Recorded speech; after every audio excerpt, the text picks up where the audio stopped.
నమస్కారం, వి తెలుగు న్యూస్ కి స్వాగతం. హెడ్లైన్ చూద్దాం.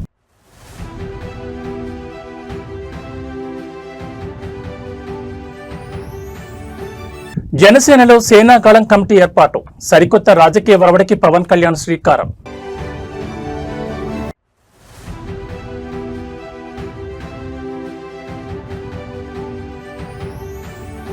రైతు డిస్కం అన్నదాతల పాలిట మరణ శాసనం, కాంగ్రెస్ ప్రభుత్వంపై హరీష్ రావు నిప్పులు.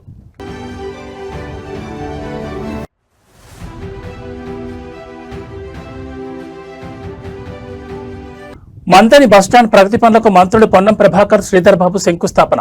కాళేశ్వరం బస్టాండ్ నూతనీకరణకు 3 కోట్లు మంజూరు.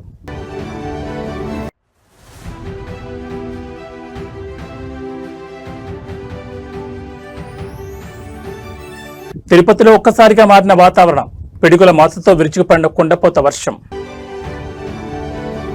ఇక వివరాలు చూస్తే, ఆంధ్రప్రదేశ్ పారిశ్రామిక రంగంలో కూటమి ప్రభుత్వం సరికొత్త చరిత్రను లిఖిస్తోంది. పెట్టుబడుల ఆకర్షణలోనే కాదు, పరిశ్రమల స్థాపనలోనూ స్పీడ్ ఆఫ్ డూయింగ్ బిజినెస్ అంటే ఏంటో అంతర్జాతీయ దిగ్గజాలకు ప్రాక్టికల్ గా చూపిస్తోంది. తిరుపతి జిల్లాలోని ప్రముఖ ఇండస్ట్రియల్ హబ్ శ్రీ సిటీలో గత ఏడాది అంటే 2025 మే నెలలో శంకుస్థాపన చేసుకున్న గ్లోబల్ ఎలక్ట్రానిక్స్ దిగ్గజం ఎల్జీ ఎలక్ట్రానిక్స్ సంస్థ త్వరలోనే తన పూర్తి స్థాయి వాణిజ్య ఉత్పత్తిని ప్రారంభించేందుకు సిద్ధమైంది. ఆంధ్రప్రదేశ్ ను ఎలక్ట్రానిక్స్ మ్యానుఫ్యాక్చరింగ్ హబ్ గా మార్చాలనే లక్ష్యంతో ప్రభుత్వం అడుగులు వేస్తోంది. ఇందులో భాగంగానే 2025 మే నెలలో శ్రీ సిటీలో ఎల్జీ ఎలక్ట్రానిక్స్ ప్లాంట్ కు శంకుస్థాపన జరిగింది. సాధారణంగా ఇలాంటి భారీ ప్లాంట్లు ఉత్పత్తి దశకు రావడానికి సంవత్సరాల సమయం పడుతుంది. కానీ కూటమి ప్రభుత్వం అధికారంలోకి వచ్చిన వెంటనే తీసుకొచ్చిన సింగిల్ విండో విధానం, సత్వర అనుమతులు, మౌలిక వస్తువుల కల్పన వల్ల 7 గంటల వేగంతో పనులు పూర్తయ్యాయి. ప్రభుత్వం కేవలం మాటలకే పరిమితం కాకుండా క్షేత్రస్థాయిలో పరిశ్రమలకు అండగా నిలవడంతో ఎల్జీ యాజమాన్యం కూడా అత్యంత వేగంగా ప్లాంట్ నిర్మాణాన్ని పూర్తి చేసి త్వరలోనే పూర్తిస్థాయి ఉత్పత్తిని ప్రారంభించబోతోంది. ఈ మెగా ప్రాజెక్ట్ ఇంత వేగంగా సాకారం కావడంలో ఐటీ, ఎలక్ట్రానిక్స్ మరియు పరిశ్రమల శాఖ మంత్రి నారా లోకేష్ పర్యవేక్షణ అత్యంత కీలక పాత్ర పోషించింది. ఎప్పటికప్పుడు ఎల్జీ ఉన్నతాధికారులతో సమీక్షలు జరుపుతూ వారికి కావలసిన అన్ని రకాల పరిపాలనాపరమైన సహకారాన్ని లోకేష్ స్వయంగా అందించారు. ఎల్జీ ఎలక్ట్రానిక్స్ ప్లాంట్ పూర్తి స్థాయిలో అందుబాటులోకి రావడం ద్వారా తిరుపతి, చిత్తూరు, నెల్లూరు జిల్లాలతో పాటు రాయలసీమ ప్రాంతానికి చెందిన వేలాది మంది స్థానిక యువతకు పారిశ్రామిక రంగంలో అత్యుత్తమ ఉద్యోగ, ఉపాధి అవకాశాలు లభించబోతున్నాయి. ప్రభుత్వాల చిత్తశుద్ధి, పాలకుల విజన్ తోడైతే పరిశ్రమలు ఎంత వేగంగా వస్తాయనడానికి ఎల్జీ ఎలక్ట్రానిక్స్ ప్లాంట్ ఒక సజీవ సాక్ష్యం. స్పీడ్ ఆఫ్ డూయింగ్ బిజినెస్ నినాదంతో ఏపీ మున్ముందు మరిన్ని పెట్టుబడులను ఆకర్షించడం ఖాయంగా కనిపిస్తోంది.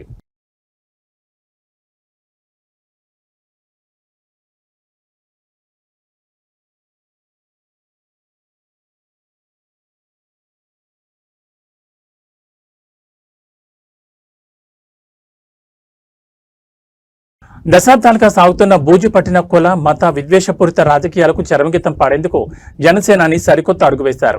సమకాలీన రాజకీయాల్లో విప్లవాత్మక ఒరవడికి శ్రీకారం చుడుతూ సామాజిక సామరస్యం, బాధ్యతాయుత రాజకీయాలు, రాజ్యాంగ విలువల పరిరక్షణ ధ్యేయంగా జనసేన పార్టీలో సేనాకాలం అనే నూతన కమిటీని ఏర్పాటు చేస్తున్నట్లు పార్టీ అధినేత పవన్ కళ్యాణ్ సంచలన ప్రకటన చేశారు. మంగళగిరి ప్రధాన కార్యాలయంలో జరిగిన కీలక సమావేశంలో ఈ కమిటీ విధి విధానాలను ఖరారు చేస్తూ రాజకీయ విమర్శలపై ఆయన అత్యంత కీలక వ్యాఖ్యలు చేశారు.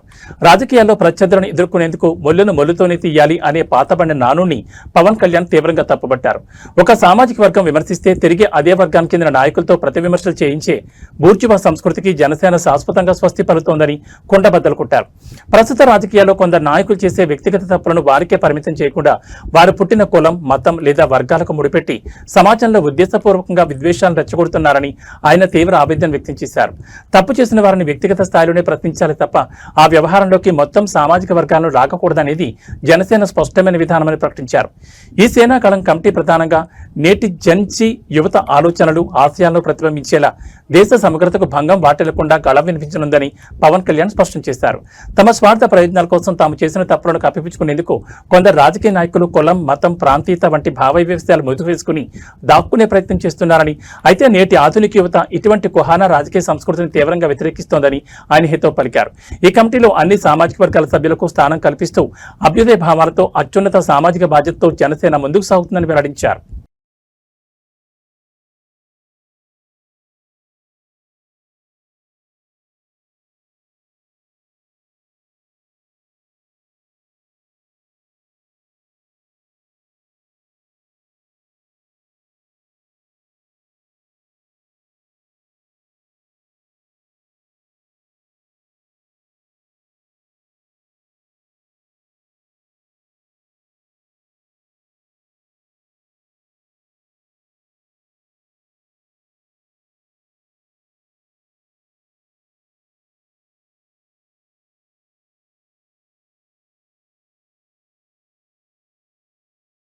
ఆధ్యాత్మికత ఉట్టిపడేలా తెలంగాణలోని ప్రముఖ త్రివేణి సంగమ పుణ్యక్షేత్రం కాళేశ్వరం ఇవాళ భక్తజన సందోహంగా మారింది.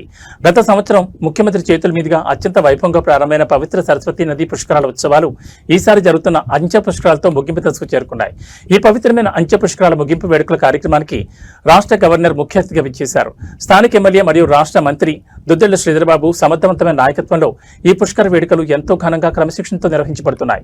సరస్వతి అంచె పుష్కరాల సందర్భంగా ఈ పుణ్యక్షేత్రానికి తెలుగు రాష్ట్రాలతో పాటు దేశం నలుమూలల నుంచి లక్షలాది మంది భక్తులు తరలివచ్చి అత్యంత భక్తి శ్రద్ధలతో పవిత్ర పుణ్యస్నానాలను ఆచరిస్తున్నారు. పుణ్యనదిలో మునకలేసి పుణ్యాన్ని ముట్టగట్టుకోవడంతో పాటు తమ కుటుంబాల భవిష్యత్ బాగుండాలని, అందరికీ శుభం కలగాలని భక్తులు స్వామివారిని ప్రార్థిస్తున్నారు. ముఖ్యంగా ఈ వేడుకల సందర్భంగా తెలంగాణ రాష్ట్రంతో పాటు దేశమంతటా సకాలంలో సమృద్ధిగా వర్షాలు కురవాలని, తద్వారా దేశ రైతాంగం సస్యశ్యామలంగా వర్ధిల్లాలని, ప్రజలందరూ ఆయురారోగ్యాలతో సుఖ సంతోషాలతో వర్ధిల్లాలని పండితులు, భక్తులు ప్రత్యేక పూజలు నిర్వహించారు. ఈ వేడుకల్లో భాగంగా ఇటీవలే కాశీ విశ్వేశ్వర క్షేత్రానికి చెందిన వేద పండితులు ఇక్కడ లోక కళ్యాణం కోసం సమర్పించిన పవిత్రమైన దివ్యహారతిని భక్తులు కనులారా వీక్షించి తరించారు. ఇక్కడి గురువుగారు మరియు వేద పండితులు నిర్వహిస్తున్న ప్రతి కార్యక్రమం కేవలం లోక కళ్యాణార్థం మరియు విశ్వశాంతి కోసమేనని స్పష్టం చేశారు. ఆధ్యాత్మికంగా కాశీ క్షేత్రంలోని విశ్వేశ్వరునికి, ఇక్కడి కాళేశ్వర ముక్తేశ్వర స్వామి సన్నిధికి ఎంతో అద్భుతమైన అంతర్గత పోలికలున్నాయని పండితులు చెప్తున్నారు. అందుకే ఇది ఒక అత్యంత విశిష్టమైన క్షేత్రంగా ప్రసిద్ధి కాంచింది. ఈ సరస్వతి అంచె పుష్కరాల్లో పాల్గొని స్వామివారిని దర్శించుకున్న ప్రతి ఒక్క భక్తునికి మరియు ప్రజలందరికీ సర్వశుభాలు కలగాలని భగవంతుని ప్రార్థిస్తున్నట్లు ఆలయ వర్గాలు తెలిపాయి.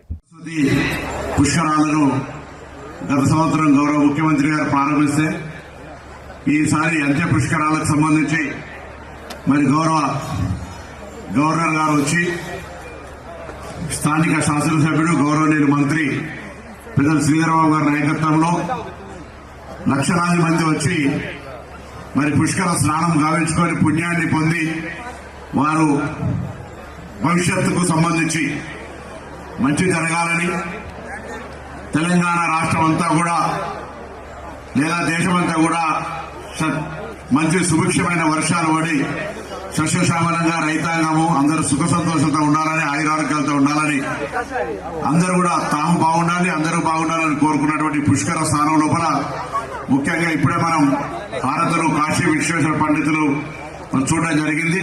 వారందరూ కూడా లోక కళ్యాణం కొరకు, గురుగారు కూడా అందరు ఎవరు ఏం చేసినా ఇది లోక కళ్యాణం కొరకు జరుగుతున్నటువంటి కార్యక్రమంగా కాళేశ్వర ముక్తేశ్వర స్వామి సన్నిధిలో ఒక విశిష్టమైనటువంటి అక్కడ కాశీ విశ్వేశ్వరుడు, ఇక్కడ కాళేశ్వర ముక్తేశ్వరుడుగా పోలికొన్నటువంటి దేవాలయ పరిధిలో జరిగినటువంటి సరస్వతి అంత్య పుష్కరాలకు సంబంధించి పాల్గొన్నటువంటి ప్రతి ఒక్కరికి శుభం జరగాలని అమ్మవారిని ప్రార్థిస్తూ అందరికీ నమస్కారం చెప్తూ సెలవుకుంటాం. తెలంగాణలో వ్యవసాయ విద్యుత్ సరఫరా, రైతు డిస్కం ఏర్పాటు ప్రతిపాదనలపై అధికార ప్రతిపక్షాల మధ్య రాజకీయ సెగలు రాచుకున్నాయి. కాంగ్రెస్ ప్రభుత్వం తీసుకురావాలని చూస్తున్న రైతు డిస్కం విధానం రాష్ట్రంలోని అన్నదాతల పాలిట ఒక పెద్ద శాపంగా మారబోతోందని మాజీ మంత్రి బీఆర్ఎస్ సీనియర్ నేత హరీష్ రావు తీవ్రస్థాయిలో ధ్వజమెత్తారు. గత బీఆర్ఎస్ ప్రభుత్వం ఎంతో ప్రతిష్టాత్మకంగా అందించిన 24 గంటల ఉచిత విద్యుత్ పథకానికి ఎసరు పెట్టడానికి ఈ కొత్త డిస్కంల ముసుగులో ప్రభుత్వం కుట్రలు చేస్తోందని ఆయన ఆరోపించారు. తెలంగాణ భవన్లో జరిగిన మీడియా సమావేశంలో హరీష్ రావు కాంగ్రెస్ ప్రభుత్వ విద్యుత్ విధానాలపై నిప్పులు చెరిగారు. దేశంలోని ఎక్కడా లేని విధంగా కేసీఆర్ రైతాంగానికి ఉచితంగా నాణ్యమైన 24 గంటల కరెంట్ ఇస్తే ప్రస్తుత ప్రభుత్వం దాన్ని నిర్వీర్యం చేసేందుకు ప్రయత్నిస్తోందని మండిపడ్డారు. రైతు డిస్కం పేరుతో వ్యవసాయ రంగాన్ని విడదీసి భవిష్యత్తులో సబ్సిడీలను ఎత్తివేయడానికి, బావుల దగ్గర మీటర్లు పెట్టడానికి పునాది వేస్తున్నారని ఆగ్రహం వ్యక్తం చేశారు. డిస్కంల విభజన జరిగితే రైతులకు అదనపు భారం పడుతుందని, ఇది ముమ్మాటికి అన్నదాతల గొంతు కోసే చర్యనని ఆయన దుయ్యబట్టారు. రాష్ట్రంలో ఇప్పటికే పలు జిల్లాల్లో అర్ధరాత్రి కరెంట్ ఇస్తూ లో వోల్టేజ్ సమస్యలతో రైతులను ఇబ్బందులు గురిచేస్తున్నారని హరీష్ రావు పేర్కొన్నారు. సమయానికి విద్యుత్ అందక పంటలు ఎండిపోతున్నాయని, వోల్టేజ్ హెచ్చుతగ్గుల వల్ల వేలాది రూపాయల విలువైన మోటార్లు కాలిపోతుంటే ప్రభుత్వం కనీసం పట్టించుకోవడం లేదని ఆవేదన వ్యక్తం చేశారు. ఇలాంటి క్లిష్ట పరిస్థితుల్లో సహాయం చేయాల్సింది పోయి రైతు డిస్కం అంటూ కొత్త ప్రయోగాలతో గందరగోళం సృష్టించడం సరికాదన్నారు. రైతుల పక్షాన్ని నిలబడి ఈ నిర్ణయాన్ని బీఆర్ఎస్ గట్టిగా వ్యతిరేకిస్తుందని ఆయన స్పష్టం చేశారు. ఈరోజు ఏ ఊరికన్నా పోదాం. ఈ మధ్యకాలంలో నేను నర్సాపూర్ సబ్ స్టేషన్కి వెళ్ళినా, సిద్దిపేటలో సబ్ స్టేషన్కి వెళ్ళినా, ఎక్కడికి వెళ్ళినా రైతులకు ఈరోజే 13 గంటలకు మించి కరెంట్ రావడం లేదు. 13 అవర్స్ కూడా కరెంట్ రావడం లేదు. ఈరోజు నువ్వేదో 24 గంటల ఉచిత విద్యుత్తు ఇవ్వడానికి నేను ఆర్పీడీసీఎల్ పెడుతున్నా అని చెప్పినావు. ఈరోజు రాష్ట్రంలో ఎక్కడ కూడా రైతులకు 13 గంటల ఉచిత అంటే మించి ఉచిత విద్యుత్తు రావడం లేదు. ఇవాళ నీ ఆర్పీడీసీఎల్ ఏర్పాటుతో 8-9 గంటలు కూడా రాని పరిస్థితి ఏర్పడుతుంది. ఇలా గుజరాత్లో కేవలం రైతులకు 7 గంటల కరెంటే వస్తుంది. కాంగ్రెస్ పాలిస్తున్న కర్ణాటకలో 8 గంటల కరెంటు మాత్రమే వస్తుంది. రేపు తెలంగాణలో కూడా అదే జరగబోతా ఉంది. భౌతిక ఇంధన మరియు పారిశ్రామిక రంగానికి గుండెకాయ లాంటి బొగ్గు మైనింగ్ విభాగాల బలోపేతమే లక్ష్యంగా కేంద్ర ప్రభుత్వం వేగవంతమైన అడుగులు వేస్తోంది. ఇందులో భాగంగా కేంద్ర బొగ్గు మరియు గనుల శాఖ మంత్రి ఒడిశా రాజధాని భువనేశ్వర్ చేరుకున్నారు. భువనేశ్వర్ ఎయిర్పోర్టుకు చేరుకున్న కేంద్ర మంత్రికి దేశంలోని ప్రముఖ ప్రభుత్వ రంగ సంస్థలైన మహానది కోల్ ఫీల్డ్స్ లిమిటెడ్ మరియు నేషనల్ అల్యూమినియం కంపెనీ లిమిటెడ్ ఉన్నతాధికారులు ప్రతినిధులు ఘనస్వాగతం పలికారు. దేశంలోని అత్యధిక ఖనిజ సంపద కలిగిన రాష్ట్రాల్లో ఒకటైన ఒడిశాలో కేంద్ర ప్రభుత్వం అనుబంధ బొగ్గు గనుల శాఖల పనితీరును స్వయంగా పర్యవేక్షించేందుకు కేంద్ర మంత్రి ఈ పర్యటన చేపట్టారు. భువనేశ్వర్ చేరుకున్న వెంటనే ల్యాండ్ స్లైడ్ కంపెనీలైన మహానది కోల్ ఫీల్డ్స్ మరియు నాల్కోకు చెందిన అగ్రశ్రేణి అధికారులు మంత్రిని కలిసి క్షేత్రస్థాయి పరిస్థితులపై ప్రాథమిక సమాచారం అందించారు. దేశీయంగా బొగ్గు ఉత్పత్తిని పెంచడం, అల్యూమినియం ముడిసరు కొరత లేకుండా చూడడంలో ఒడిశాలోని ఈ ప్రాజెక్టులు అత్యంత కీలక పాత్ర పోషిస్తున్న తరుణంలో కేంద్ర మంత్రి ఈ రాక పారిశ్రామిక వర్గాల్లో తీవ్ర ఆసక్తిని రేకెత్తిస్తోంది. ఈ పర్యటనలో అత్యంత ప్రధానమైన ఘట్టం రేపు ఆవిష్కృతం కాబోతోంది. కేంద్ర బొగ్గు మరియు గనుల మంత్రిత్వ శాఖల ఆధ్వర్యంలో 2 వేర్వేరు ఉన్నత స్థాయి సమీక్షా సమావేశాలను మంత్రి స్వయంగా చేయనున్నారు. బొగ్గు మరియు గనుల రంగాల్లోని ప్రధాన స్టేక్ హోల్డర్లతో మంత్రి ముఖాముఖి చర్చలు జరపనున్నారు.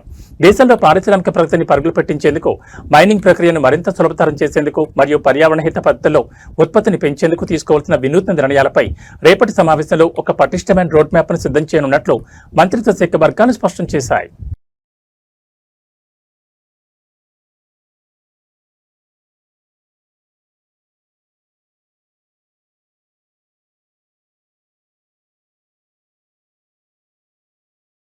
ఆధ్యాత్మిక నగరం తిరుపతిలో వాతావరణం ఒక్కసారిగా మారిపోయింది. తీవ్రమైన ఎండలతో అల్లాడుతున్న నగర ప్రజలకు, తిరుమల శ్రీవారి భక్తులకు వాతావరణం భారీ ఉపశమనం కలిగించినప్పటికీ ఒక్కసారిగా విరిచిపడిన గాలివాన నగరంలో బీభత్సం సృష్టిస్తోంది. తిరుపతి నగర వ్యాప్తంగా ఉరుములు, మెరుపులు, భారీ ఈదురుగాలతో కూడిన నల్లటి మబ్బులు కమ్ముకుని కుండపోత వర్షం కురుస్తోంది.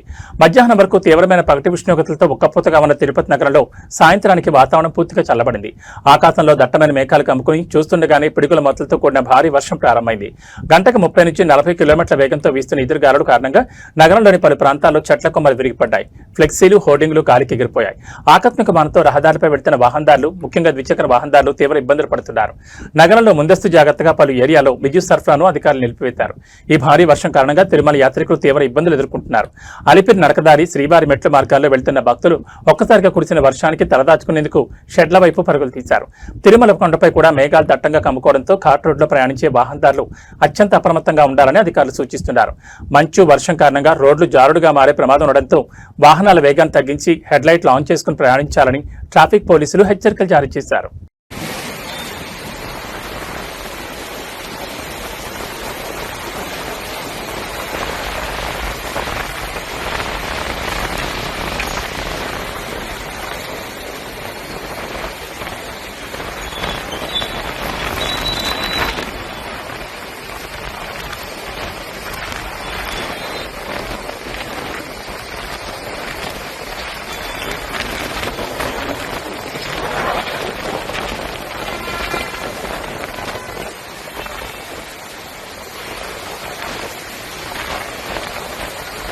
పల్నాడు జిల్లా అభివృద్ధి మనందరి ఏకైక ప్రధాన లక్ష్యం కావాలని ఆంధ్రప్రదేశ్ కూటమి ప్రభుత్వం స్పష్టం చేసింది.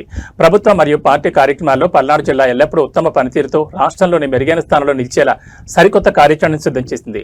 సీనియర్ నాయకులు సత్తెనపల్లి ఎమ్మెల్యే కన్నా లక్ష్మీనారాయణ నివాసంలో ఆదివారం రాత్రి పల్నాడు జిల్లా ప్రగతిపై ఒక ఉన్నత స్థాయి సమీక్ష సమావేశం జరిగింది.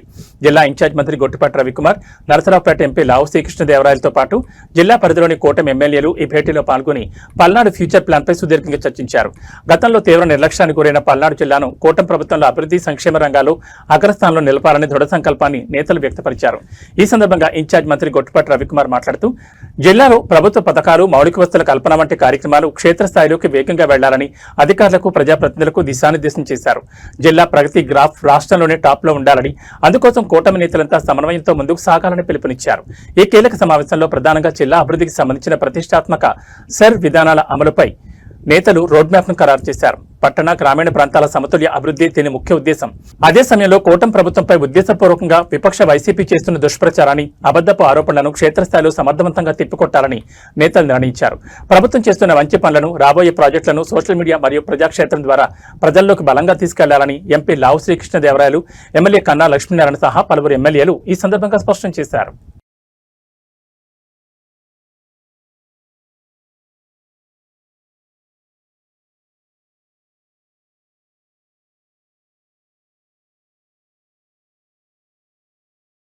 తెలంగాణ కాంగ్రెస్ ప్రభుత్వం ఎంతో ప్రతిష్టాత్మకంగా భావిస్తున్న ఇందిరమ్మ ఇళ్ల పథకం క్షేత్రస్థాయిలో వివాదాలకు అవినీతి ఆరోపణలకు కేర్ ఆఫ్ అడ్రస్ గా మారుతోంది. అర్హులైన పేదలకు సొంతింటి కలను నిజం చేయాల్సిన ఈ పథకంలో స్థానిక కాంగ్రెస్ నేతలు లంచాల వేట మొదలుపెట్టారనే సంచలన నిజం సూర్యాపేట జిల్లాలో వెలుగుచూసింది. ఇందిరమ్మ ఇళ్లు మంజూరు కావాలంటే ఏకంగా ₹1,00,000 లంచం ఇవ్వాలంటూ కాంగ్రెస్ నాయకులు అధికార బలంతో పేదలను వేధిస్తున్న ఉదంతం ఇప్పుడు రాష్ట్ర వ్యాప్తంగా కలకలం రేపుతోంది. తాము చెప్పిన వారికి ఇళ్లు వస్తాయంటూ వారు బహిరంగంగానే బెదిరింపులకు దిగుతున్నట్లు ఆరోపణలు వినిపిస్తున్నాయి. సూర్యాపేట జిల్లా నడిగూడి మండలం రత్నవరం గ్రామానికి చెందిన సుకన్య అనే పేద మహిళకు ప్రభుత్వం నుంచి ఇందిరమ్మ ఇళ్లు మంజూరు అవ్వాల్సింది.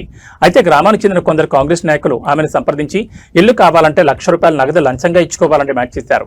అంత పెద్ద మొత్తం తాను ఇచ్చుకోలేనని సదరు మహిళ ఆవేదన వ్యక్తం చేయగా స్థానికంగా తాము చెప్పిన వారికి ఇళ్లొస్తాయి, తాము రాసిస్తేనే లిస్టులో పేర్లుంటాయంటూ సదరు అధికార పార్టీ నాయకులు ఆమెను తీవ్రంగా బెదిరించినట్టు తెలుస్తోంది. ప్రభుత్వ పథకాల కేటాయింపుల్లో స్థానిక నేతల విచ్చలవిడి జోక్యం, బెదిరింపుల పర్వంపై రత్నవరం గ్రామస్తులు సైతం తీవ్ర విస్మయం వ్యక్తం చేస్తున్నారు. తమకు రావాల్సిన ఇందిరమ్మ ఇళ్లను అడ్డుకుంటూ ₹1,00,000 లంచం కోసం వేధిస్తున్న స్థానిక కాంగ్రెస్ నాయకులపై కోదాడ ఎమ్మెల్యే ఉత్తమ్ పద్మావతి రెడ్డి తక్షణమే స్పందించి న్యాయం చేయాలని బాధితురాలు సుకన్య కన్నీటి పర్యంతమవుతూ డిమాండ్ చేస్తున్నారు. నియోజకవర్గంలో పార్టీ ప్రతిష్టను దెబ్బతీస్తూ పేదలకు లంచాల కోసం పీడిస్తున్న ఇటువంటి నాయకులపై కఠిన చర్యలు తీసుకోవాలని, అర్హురాలైన తనకు ఎలాంటి లంచాలు లేకుండా ఇందిరమ్మ ఇళ్లు దక్కేలా చూడాలని ఆమె కోరుతున్నారు. పేదల ఇళ్ల పథకంలో సాగుతున్న ఈ ముసోడి దందా ఇప్పుడు స్థానికంగా కాంగ్రెస్ పార్టీ శ్రేణుల్లోనూ పెద్ద చర్చకు దారితీస్తుంది. ఇందిరమ్మ ఇల్లు 16 ఇళ్ళు వచ్చినాయి సార్. మాకు రావిని వినయవర్ధన్ రెడ్డి, ఆ వినయవర్ధన్ రెడ్డి మా ఇష్టం వచ్చినట్టు చేసుకుంటాం, మేమేమన్నా చేసుకుంటాం, నీకు ఇల్లు అయితే రాని అంటుంది సార్.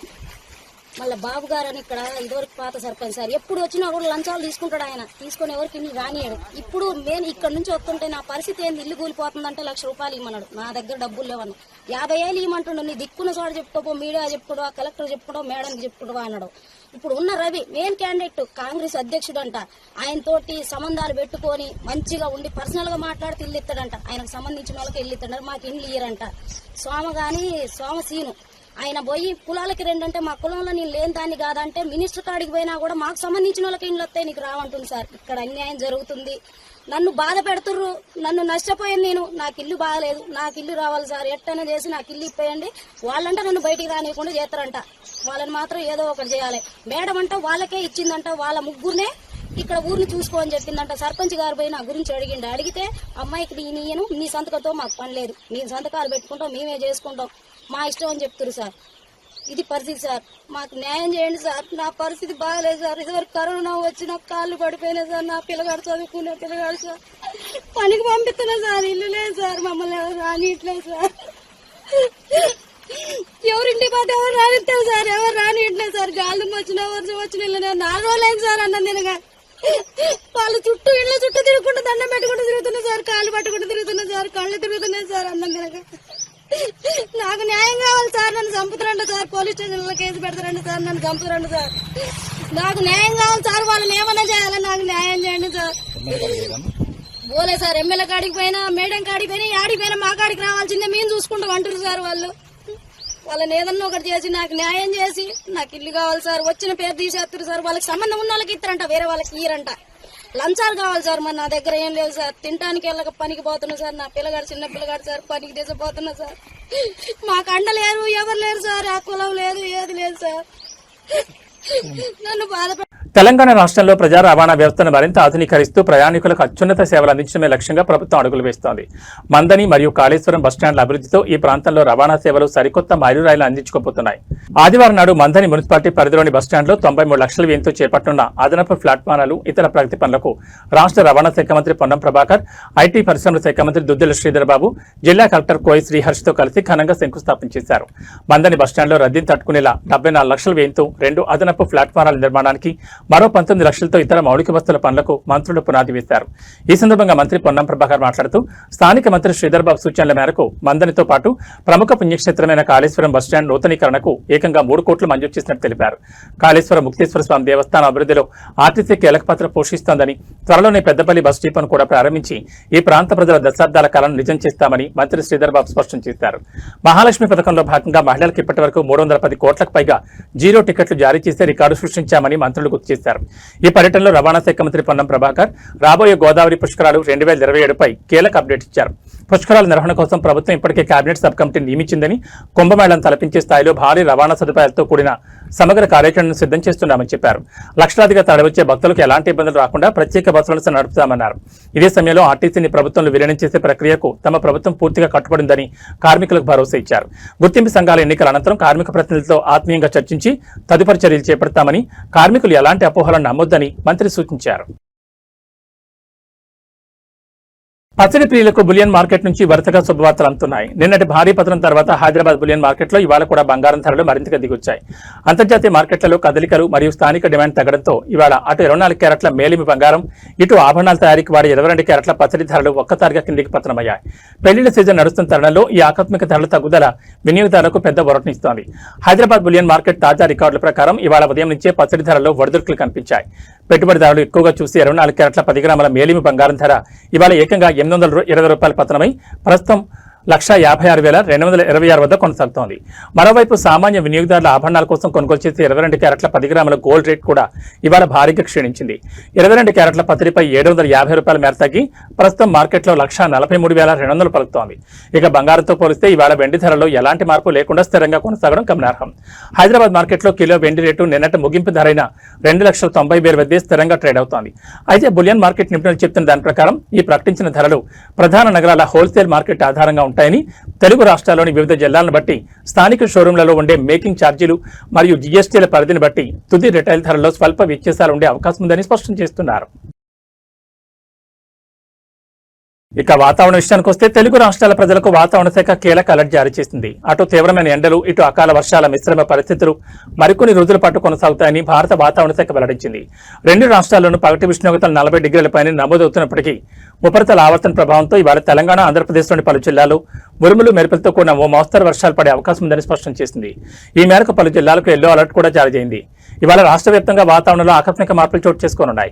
ముఖ్యంగా ఉత్తర మరియు దక్షిణ తెలంగాణ జిల్లాలైన ఆదిలాబాద్, నిర్మల్, మంచిర్యాల్, నిజామాబాద్, జగిత్యాల, రాజన్న సిరిసిల్ల, మెదక్, కామారెడ్డి, వనపర్తి మరియు జోగులాంబ గద్వాల జిల్లాలో ఉరుములు, ఎదురుగాలతో కూడిన మోస్తరు వర్షాలు కురిసే ఛాన్స్ ఉందని ఐఎండీ తెలిపింది. వీటితోడు రాజధాని గ్రేటర్ హైదరాబాద్ పరిధిలోనూ సాయంత్రానికి ఆకాశం పూర్తిగా మేఘావృతమై నగరంలోని పలు ప్రాంతాల్లో భారీ ముసురుతో కూడిన వర్షాలు పడతాయని హెచ్చరించింది. గాలి వేగం ఎక్కువగా ఉండే ప్రమాదం ఉన్నందున ప్రజలు చెట్ల కింద, హోర్డింగ్ల కింద నిలబడొద్దని అధికారులు సూచించారు. ఏపీలోని రాయలసీమ ప్రాంతంపై ఈ అకాల వర్షాల ప్రభావం ఎక్కువగా ఉండబోతోంది. ప్రధానంగా అనంతపురం, శ్రీ సత్యసాయి, వైఎస్ఆర్ కడప, అన్నమయ్య మరియు చిత్తూరు జిల్లాలో ఇవాళ వర్షాలు కురిసే అవకాశం ఉందని వాతావరణ కేంద్రం పేర్కొంది. గత కొన్ని రోజులుగా భానుడి బగబగలతో రికార్డు స్థాయి ఉష్ణోగ్రతలతో అలడిపోతున్న రాయలసీమ వాసులకు ఈ ఆకస్మిక వానలు తీవ్రమైన ఉక్కపోత నుంచి పెద్ద ఉపశమనాన్ని ఇవ్వనున్నాయి. అయితే వర్షం పడే సమయంలో పిడుగులు పడే ప్రమాదం ఉన్నందున తోటల్లో, పొలాల్లో ఉండే రైతులు, పశువుల కాపర్లు సురక్షితమైన కట్టడాల కింద ఆశ్రయం పొందాలని ఏపీ విపత్తుల నిర్వహణ సంస్థ హెచ్చరిస్తోంది.